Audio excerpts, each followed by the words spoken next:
Sa ibang balita, dahil umano sa 500 piso, kaya sinaksak ng katrabaho ang isang gwardya sa Iloilo.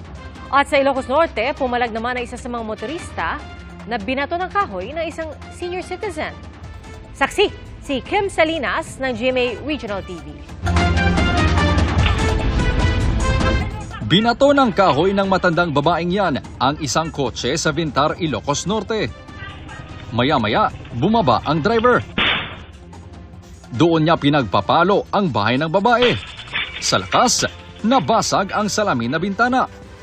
Nangyari raw ito noong Setyembre at ipinablatter ng lola ang insidente. Depensa ng babae, nagawa niya umano ito dahil muntik mabundol ang kanyang mga alagang aso dahil sa tulin ng kotse. Pero di ito ang unang beses na ginawa ito ng babae. Noong Marso, naingayan umano ang babae sa dumaraang motorsiklo kaya hinagisan niya ng kahoy ang rider. Hindi ito pinalampas ng rider at sinadya siyang banggain. Ang rider, isang barangay official at sinabing matagal nang ginagawa ang pambabato. Ilang beses na rin anyang inireklamo ang babae sa barangay. Giit niya noon, gusto lamang niya magdahan-dahan ang mga sasakyang dumadaan sa kanyang bahay. Sa Iloilo naman, patay sa saksak ang isang gwardya. Hindi na magbalik ang kabuhi ka bata. Ako nga siya lang ginasarigang sa katanan.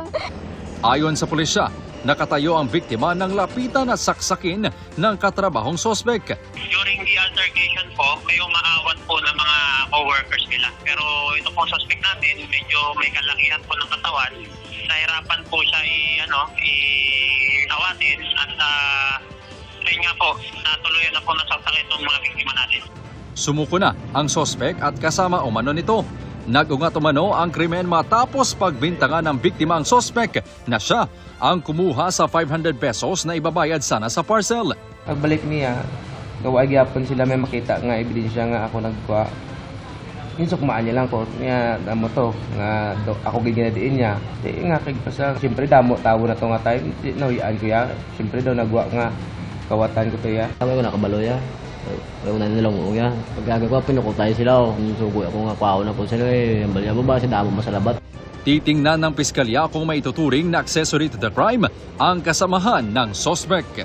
Para sa GMA Integrated News, ako si Kim Salinas ng GMA Regional TV, ang inyong saksi. Mga kapuso, maging una sa saksi. Mag-subscribe sa GMA Integrated News sa YouTube para sa iba't ibang balita.